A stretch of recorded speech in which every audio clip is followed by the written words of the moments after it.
Councilor Arroyo's also wanted to just make a brief comment. I wanted to respond to some of the things that have been said because A, I appreciate so much the strong turnout tonight, but B, I feel like so many of the comments that you're making are deservedly directed at folks like me in my job rather than folks that are running the T. There's certainly feedback to be had for the T, and I gave it last night in Mattapan, I'll give it again here. But I want to let you know that I'm here, that we're listening, and that I could not agree with you more. I want to say unequivocally, for the record, that I am opposed, as have all of the colleagues from the Boston delegation that I've heard from, to service cuts or to fare increases. Because the human toll is so undeniable, and we've seen it here, in real human faces tonight. I saw it last night at the Mattapan meeting. This young man spoke so personally about the fact that his mom barely has enough money to give to him to get to school every day, and that he's not going to be able to get to school if the fares go up. So it's so undeniable, but what you have said tonight is exactly true, and I know it, and my colleagues know it, and we are scraping and organizing in the State House to try and find a statewide solution to this. Because I'll tell you, thank you. How about you let me answer the question, because I heard you when you were speaking. Yes, good. For anyone who is interested in raising taxes on higher income earners, I'm your girl, okay? Because I've got a bill. I filed a bill I've been working for months, and I truly invite your advocacy on this bill, and I ask you sincerely to take out your phones and look for anyone that you know who lives outside of Boston or outside of Jamaica Plain or outside of the T service area, and get on the phone with them and get on your email to them and ask them to call their legislators.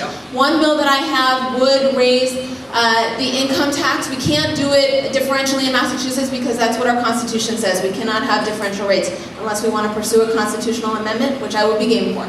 But in the meantime, it would raise the income tax rate, but also increase the standard exemption so that you're holding down increases for low and middle income earners, but raising on higher income earners. It would also raise the tax rate on unearned income, such as capital gains, which you mentioned. So that's one solution I would put forth to you. That's not all going to go to the T, and we should be real and honest about that and confront that problem, that's not going to solve it all by itself. But that would solve a lot of things that we struggle with here in Massachusetts. Many of you I've heard say that you do not favor the gas tax. It is a consumer tax. It's not my favorite one, but I'd rather see that than see the fare increases and the service cuts on the T, and I'm willing to put my neck on the line and vote for it. I have already 3 times. Another solution that I would propose to you, which we need to, there's a resolution that's been filed in the legislature in Massachusetts it's just a resolution because what it would do is call on our congressional delegation to work to close the internet sales tax loophole, because right now, we put the T on forward funding several years ago. I was not part of the legislature then, but it did happen. And what part of that deal was that the T would get 1 penny on this now 6 1/4 pennies of sales tax that we all pay. And the problem is, part of the problem is that those projections of how much money that would raise have really not lived up, reality has not lived up to those projections. And part of that is that so many more people are buying more stuff online now than in our mom and pop local shops like over in Eggleston Square, Main Street. And so what we need to do is get Congress to solve that problem and say that internet sales must be subject to state sales tax equal to our local vendors. So that's one thing that will help us keep the sales tax keep pace with projections and put our local businesses on a more level playing field with major corporations. So I ask for your help. Betsy got it exactly right when she encouraged the T to remember everyone here and to ask for your help. And I want to do the same in asking your help in advocating for these bills. And most of these things, not all of them, but most of these things are things that your legislators, the Boston delegation, are there fighting for. Maybe not everybody on the income tax yet. I'm working on that. But I would ask you, just literally, take out your BlackBerry or your iPhone or whatever you got. I'm being serious. Take them out. I used to teach 8th grade, y'all. I'll wait. And scroll through your contacts list. How many of you know somebody who lives outside of the city of Boston?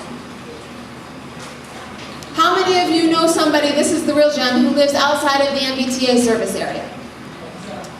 Please get on those phones and send those emails and ask those people to talk to their legislators.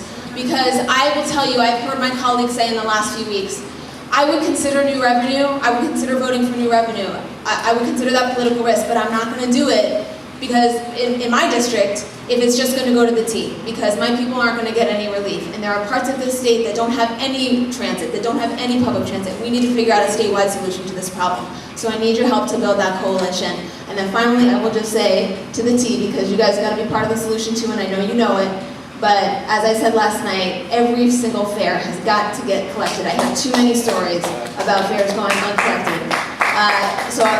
And I would ask the T and Mass DOT to be clear with the legislature and give us a clear statement of what it would take, what the legislature needs to do in order to put you on firm and stable financial footing so that we have clear marching orders from the T. Lastly, I just want to recognize and give thanks to Secretary Gonzalez from Administration and Finance. He's a big cheese in the state. He didn't have to be here tonight. He's the chief budget writer for the governor and took his time to be here tonight and to hear your input and your anger on this issue. So I just thank you for being here, Secretary.